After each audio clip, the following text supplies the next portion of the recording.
ពាក្យល្អតែមួយម៉ាត់អាចបដូរផ្លូវជីវិតទាំងមូលបានបើសិនជាយើងមើលត្រូវ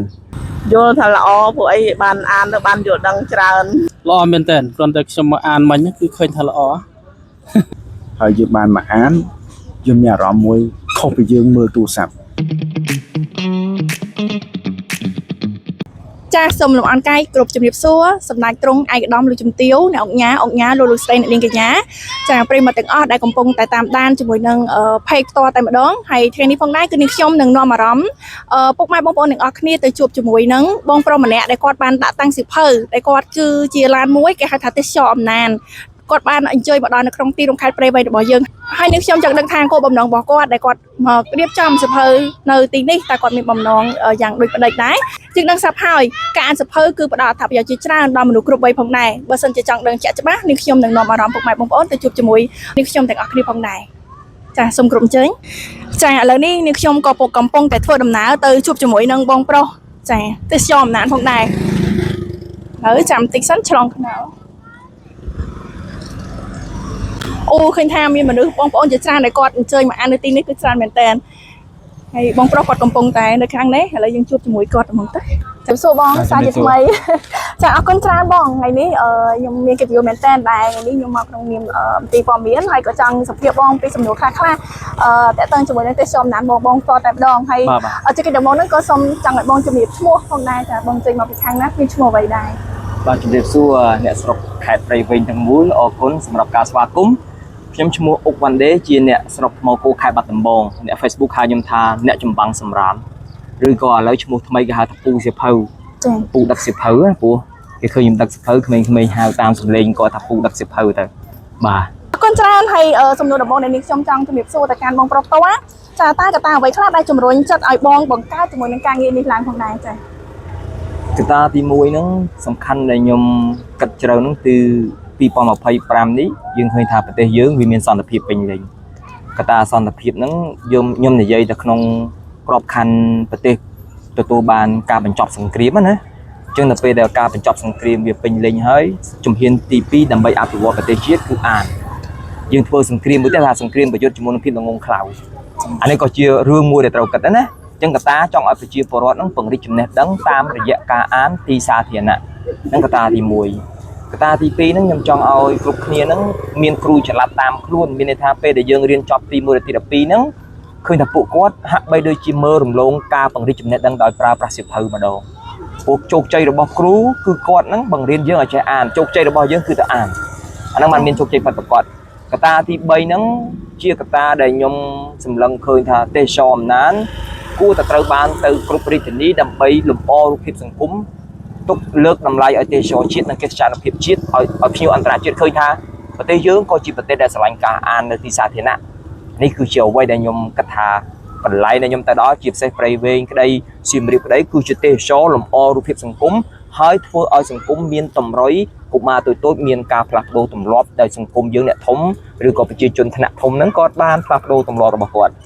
ចា៎បាទអរគុណច្រើនមែនតើសម្រាប់ចម្លើយយ៉ាងបោះក្បាយហើយសំណួរទី2ដែលនាងខ្ញុំចង់លើកឡើងនោះតើបងបានធ្វើការងារនេះចាបានចំនួនប្រមាណខេត្តហើយខេត្តព្រៃវែងគឺជាខេត្តទីប៉ុន្មានហើយតើបងនឹងបន្តទៅខេត្តណាផ្សេងទៀតដែរការងារនេះខ្ញុំដាក់ការបដិញ្ញានឹងវឹកហាត់រួចហើយថាខ្ញុំធ្វើទូទាំងប្រទេស25រាជធានីខេត្តក្រុងរយៈពេល1ឆ្នាំពេញព្រៃវែងគឺជាខេត្តទី6ដែលខ្ញុំបោះពួយចេញពីខេត្តស្វាយរៀងខេត្តទី1ដែលខ្ញុំឲ្យមុនគេគឺកំពង់សោមខ្ញុំទម្លាក់ខ្លួនចូលកំពតចូលកែបចូលតកែវចូលស្វាយរៀងហើយមកក៏អង្គុយនិយាយនៅខេត្តព្រៃវែងដែលជាខេត្តខ្ញុំរំពឹងថាមិត្តអ្នកអាននឹងកើនកំណើនរហូតដល់ពាន់ច្រើនជាងសភៅដែលខ្ញុំមកខ្ញុំយកសភៅមក1500ក្បាលខ្ញុំជឿថាអ្នកមកមិនតិចជាងក្បាលសភៅដែលខ្ញុំយកមកនឹងច្រើនដូចគ្នាអញ្ចឹងណាអញ្ចឹងរយៈពេល3ថ្ងៃនេះអ្នកអាននិយាយត្រង់ក៏បានដល់200នាក់ទេបាទអញ្ចឹងសង្ឃឹមថាគាត់រវល់ឬក៏គាត់មិនទាន់ដឹងបន្ទាប់ពីបានការផ្សព្វផ្សាយពីមន្ទីរព័ត៌មានហើយយើងឃើញថាព័ត៌មានរុញច្រានបណ្ដាលមិត្តអ្នកអានទាំងឡាយបានបុកសម្រុកមកពី13ស្រុកមកបង្ហាញការអាននិងគ្រប់គ្រងវិស័យការអានពង្រីកចំណេះដឹងខ្លួនឯងបាទធ្វើបាន6ហើយនៅសល់19ទៀត ចាអរគុណចុះបន្ទាប់ពីខេត្តព្រៃវែងតើបងមានកម្រងទៅខេត្តណាដែរ ខ្ញុំនឹងប្រើមកដង្ហើមផ្ដាច់ទីតាំងតែម្ដងចេញពីព្រៃធ្វេងខ្ញុំចូលត្បូងឃ្មុំចេញពីត្បូងឃ្មុំខ្ញុំចូលកំពង់ចាមចេញពីកំពង់ចាមចូលកំពង់ធំចេញពីកំពង់ធំខ្ញុំចូលសៀមរាបចេញពីសៀមរាបខ្ញុំចូលកាចេះចេញពីកាចេះខ្ញុំចូលមណ្ឌលចេញពីមណ្ឌលខ្ញុំចូលរតនៈចេញពីរតនៈខ្ញុំចូលស្ទឹងត្រែងចេញពីស្ទឹងត្រែងខ្ញុំចូលព្រះវិហារចេញពីព្រះវិហារខ្ញុំចូលឧត្តរចេញពីឧត្តរខ្ញុំចូលទឹកដីបន្ទាយមានជ័យចេញពីបន្ទាយមានជ័យខ្ញុំចូលដីបៃលិនចេញពីបៃលិនខ្ញុំចូលបាត់ដំបងចេញពីបាត់ដំបងចូលពោធិ៍សាត់ចេញពីពោធិ៍សាត់ចូលកោះកុងចេញពីកោះកុងខ្ញុំចូលកំពង់ស្ពឺចេញពីកំពង់ស្ពឺខ្ញុំចូលកំពង់ឆ្នាំងចេញពីកំពង់ឆ្នាំងបញ្ចប់នៅភ្នំពេញ អូពិសេសខ្លាំងតែម្ដងអញ្ចឹងបងប្អូនដែលកំពុងតែទស្សនាជាមួយនឹងវីដេអូនេះផ្ទាល់ចាបងគាត់ដឹងដំណើរថាបងទៅខាងណាអញ្ចឹងគាត់ត្រៀមខ្លួនក្នុងការមកជួយជាមួយនឹងបងប្រុសផ្ទាល់តែម្ដងចាអរគុណច្រើនហើយសំណួរជាបន្តទៀតនោះបើតាមការសង្កេតរបស់នាងខ្ញុំផ្ទាល់បងបានធ្វើការងារនេះរយៈពេលប្រហែលខែនេះតើបងយល់ឃើញថាការចូលរួមរបស់ប្រជាពលរដ្ឋហ្នឹងចា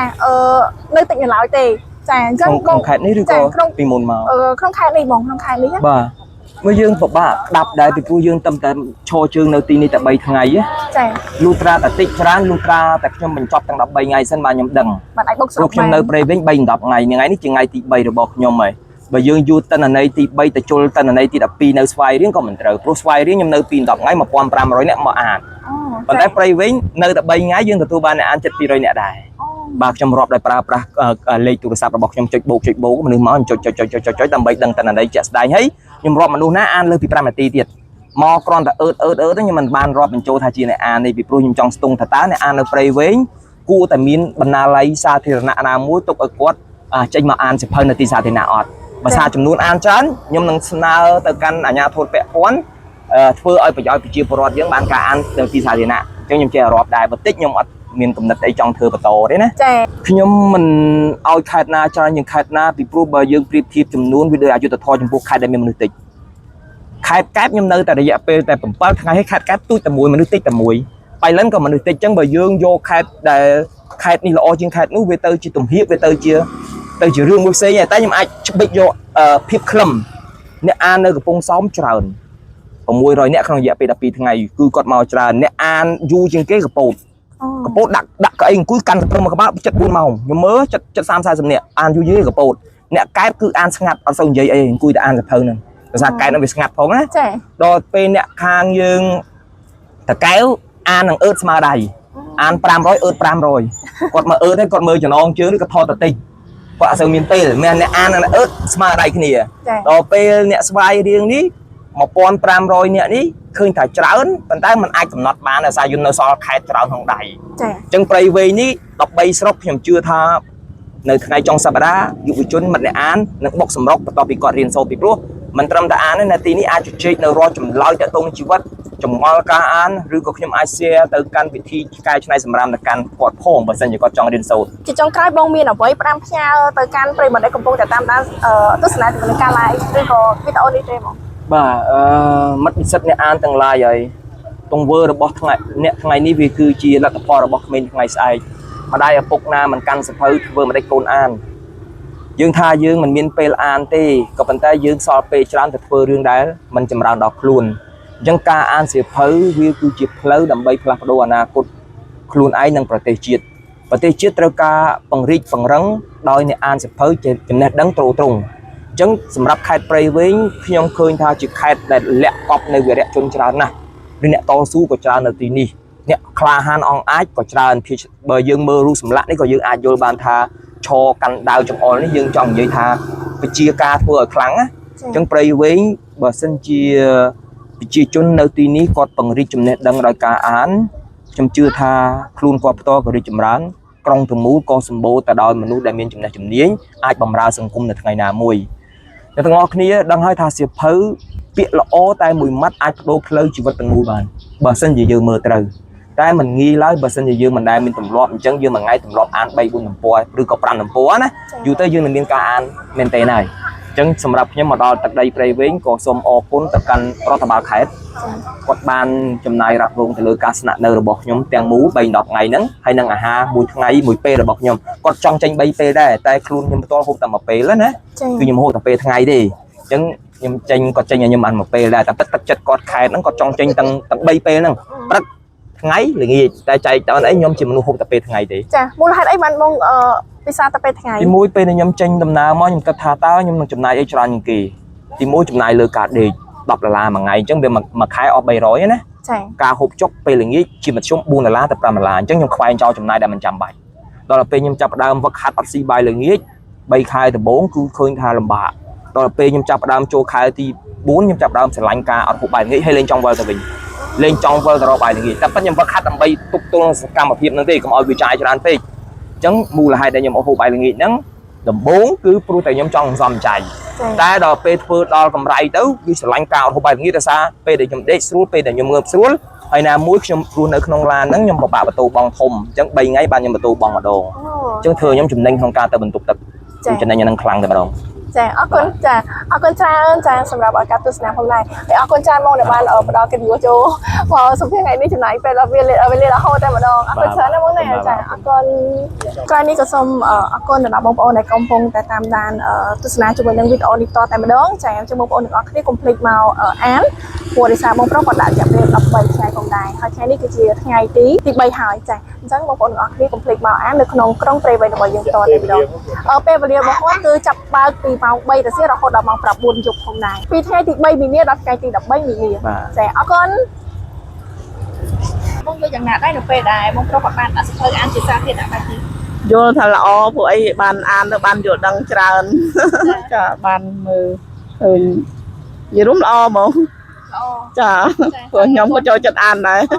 ខ្ញុំយល់ថាវាមានការល្អប្រសើរដែរចំពោះអ្នកដែលគាត់ចូលចិត្តអានសភៅអីចឹងហើយវាសភៅច្រើនមែនតើវាស្រួលយើងស្រាវជ្រាវវាមានច្រើនគ្រប់បែបគ្រប់យ៉ាងអញ្ចឹងយើងអាចមកស្រាវជ្រាវនឹងបានអញ្ចឹងវាល្អខ្លាំងមែនតើខ្ញុំសូមផ្ដាំផ្ញើដល់ប្រជាពលរដ្ឋយើងទាំងអស់គ្នាដែលគាត់នៅក្នុងក្រុងព្រៃវែងហ្នឹងឲ្យគាត់មកចូលរួមអានសភៅនឹងជួយលើកតម្កើងនៅការអាននឹងឲ្យវាកាន់តែច្រើនវាអ៊ូអកកច្រើនឲ្យខ្លាំងអញ្ចឹងហើយជួយក៏វាអាចជាចំណែកមួយថាអាចគាត់ឲ្យមានកម្លាំងចិត្តទៅនៅខេត្តយើងរៀងជូរទៀតអញ្ចឹង ខ្ញុំគិតថាល្អមែនតើគ្រាន់តែខ្ញុំមកអានមិញគឺឃើញថាល្អ បងចង់ឲ្យមានបែបនេះច្រើនទេ ចង់ឲ្យច្រើនគ្រប់ខេត្តគ្រប់ក្រុងអីចឹងណាហើយក្រុងព្រៃវែងទៅលើកទី1នេះខ្ញុំមកឃើញហ្នឹងផ្ដាំផ្ញើបងប្អូនជាពិសេសគឺយុវជនយើងណាបាទយុវជនគឺត្រូវតែអានសភៅកាលណាតែអានសភៅយើងមានគំនិតគិតវែងឆ្ងាយអញ្ចឹងណាហើយជៀសផុតពីអបាយមុខផ្សេងជាពិសេសគ្រឿងញៀនគ្រឿងសង្វឹងឬក៏ការកេងប្រវ័ញ្ចអីផ្សេងការឆោបបោកអីចឹងណាបាទអាហ្នឹងគឺជាគំនិតរបស់ខ្ញុំមានតែប៉ុណ្ណឹងហើយខ្ញុំអានក៏ដើម្បីបណ្ដោះគំនិតប្រាជ្ញាដូចគ្នាដែរ ចាបងមានអារម្មណ៍ថាសប្បាយចិត្តព្រោះគាត់បានឲ្យយើងអានចឹង ចាហើយអូនបានដឹងអត់ថាប្រយោជន៍នៃការអានសភៅដល់អ្វីខ្លះ ដល់ឲ្យយើងបានយល់ដឹងខ្ពស់កុំឲ្យយើងចាញ់បោកគេចឹងហើយឲ្យយើងស្វែងយល់ពីអនាគតរបស់យើង ណាដែរ ល្អខ្លាំងដែលពីមុនមកអត់មានអញ្ចឹងណាហើយវាជាការភ្ញាក់គំនិតមួយសម្រាប់កូនខ្មែរធ្វើលោកអវណ្ឌីអញ្ចឹងហើយយើងបានមកអានយើងមានអារម្មណ៍មួយខុសពីយើងមើលទូរស័ព្ទចង់ផ្ដាំចំណុចមួយអាអ្នកដែលមើលទូរស័ព្ទខ្ញុំក៏អ្នកមើលទូរស័ព្ទដែរចា៎យើងមើលរាប់ម៉ោងយើងបានព័ត៌មានច្បុកច្បល់ហើយធ្វើឲ្យក្បាលយើងក្តៅក៏យើងស្បាំងភ្នែកអីវាក្តៅភ្នែកដែរតែសាកល្បងមកអានសភៅកន្លះម៉ោងដូចមើលទូរស័ព្ទវិញណាធ្វើអារម្មណ៍យើងស្រឡះជាងមុនហើយយើងបានជ្រាបនូវព័ត៌មានជាច្រើននៅក្នុងសភៅយើងអាននឹងចំណុចឲ្យយើងអ្នកអានសភៅហើយសូមផ្ដាំផ្ញើបងប្អូនដែលគាត់បងប្អូនដែលគាត់មិនធ្លាប់អានសភៅរាប់ម៉ោងមកសាអានវិញនឹងមានអារម្មណ៍នឹងដូចខ្ញុំ បាទបងមានអារម្មណ៍ស្វាយចិត្តខ្លាំងណាស់បង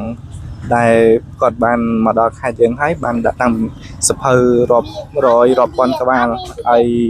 អ្នកនៅខេត្តព្រៃវែងយើងបានអានដោយអត់គិតថ្លៃដែលជួយឲ្យក្មេងៗជំនាន់ក្រោយដូចជាពួកខ្ញុំហ្នឹងបានអានហើយបានបង្កើននូវចំណេះដឹងរបស់យើងបន្ថែមទៀតហើយសូមប្រាំផ្ញើដល់បងឬក៏បងប្អូនទាំងអស់ដែលនៅក្នុងខេត្តព្រៃវែងយើងនេះមកចូលរួមអានសភៅដែលគាត់បានដាក់តាំងនៅក្នុងខេត្តយើងទទួលបានចំណេះដឹងបន្ថែមពីការសិក្សានៅថ្នាក់គាត់ហើយនឹងចំណេះដឹងផ្សេងដែលគាត់បានដាក់តាំងមានចម្រុះមានទាំងទស្សនៈមានទាំងសភៅអប់រំជាច្រើនទៀតបង